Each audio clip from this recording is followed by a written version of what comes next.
What is the biggest threat to a community's future? Isn't external hostility, but the failure to prepare for the future. Not collapse, not crisis, but a slow, quiet erosion, barely visible until it is too late. For decades, the Hindu diaspora in America has thrived educational success, economic mobility, cultural visibility, and yet something deeper is weakening. This is not a story of loss of belief, nor is it driven by overt hostility. It is something more structural, a reliance on informal systems, family, festivals, temples, systems that once sustained identity, but can no longer sustain it by themselves. Today, Hindu identity is increasingly visible in workplaces, campuses, media, and public discourse. But visibility without infrastructure is fragile. It leads to professional self-censorship, youth disengagement, and a gradual thinning of lived tradition. The question is no longer what is happening. The question is, what must be done? The answer is not endless crisis response. It is institution building.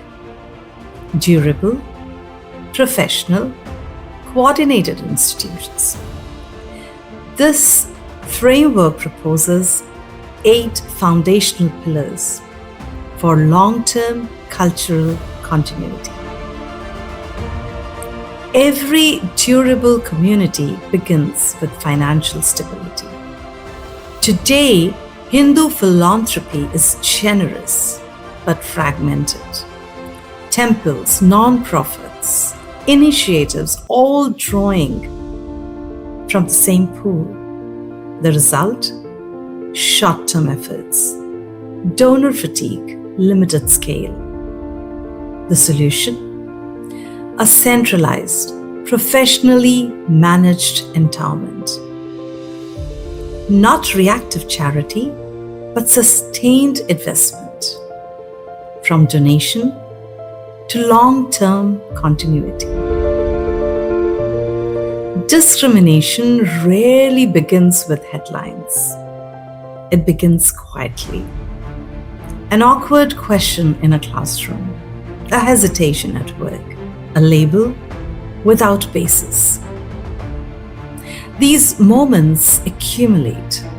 Without support, people withdraw. A legal network changes this. Not litigation first, but early intervention. Guidance, clarification, quiet resolution. Legal confidence enables participation. Freedom of expression. That depends on economic security. When careers feel threatened, silence becomes the safest option. Today, even a single allegation can create disproportionate risk. The answer is not confrontation, it is resilience, a support network that provides breathing space, time to respond without collapse.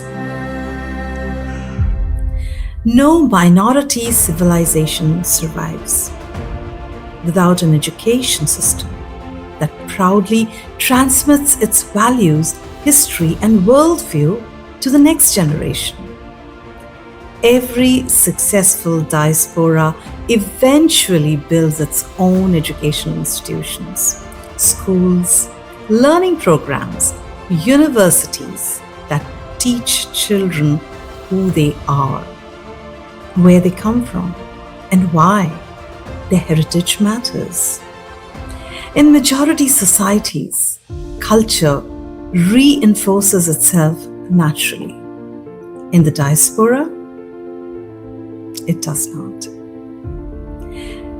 Many Hindu children receive only occasional cultural exposure at home during festivals, while spending most of their lives in educational systems that often explain Hindu civilization through outside lenses. That imbalance shapes how young people see themselves. The answer is not isolation. It is building serious diaspora-owned and operated educational institutions from childhood to university. Institutions that teach Hindu philosophy, ethics, history, and civilization openly, confidently, and without embarrassment. Because when understanding is deep, pride follows. And with pride comes continuity. Temples have sustained diaspora life.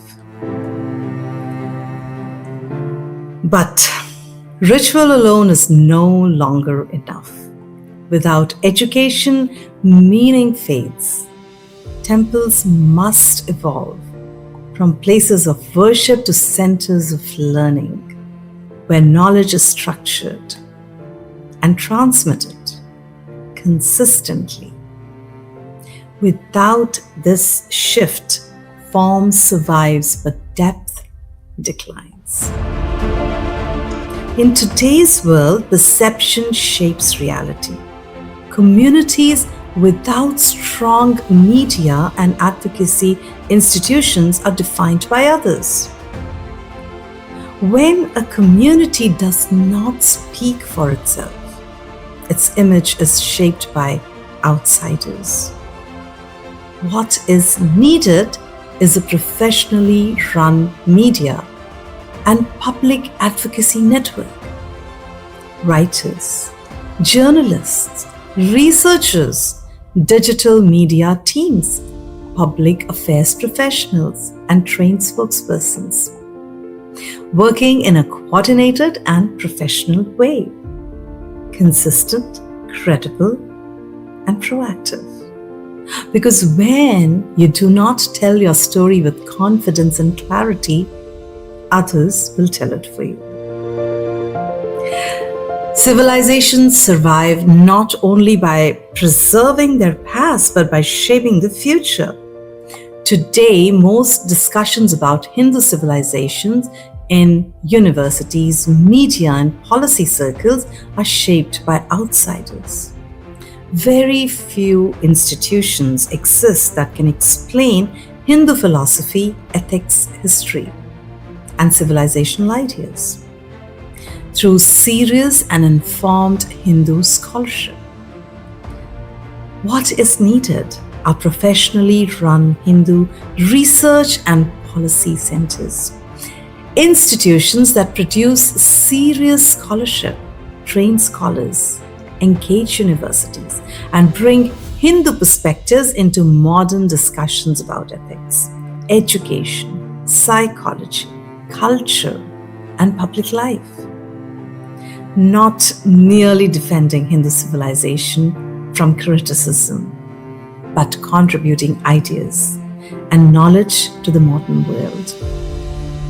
Because civilizations gain respect when they are seen not only as ancient, but as intellectually alive and relevant today. Institutions rarely collapse because they lack ideas. They collapse when an entire generation was never prepared to lead. Today, too much of the Hindu diaspora depends on a small number of aging volunteers, founders, and community leaders. When they step away, many institutions weaken, stall, or disappear altogether. Strong communities do not leave leadership to chance. They identify young people early, mentor them, train them, and gradually prepare them to lead. Not just as event volunteers, but as future builders of institutions. Leadership must be cultivated early, deliberately, and continuously. Because without succession, even strong institutions become temporary. There is a window, a narrowing one. The first generation is gradually receding. What comes next will not be automatic. It will either be built deliberately or slowly fade on its own. The choice is still ours.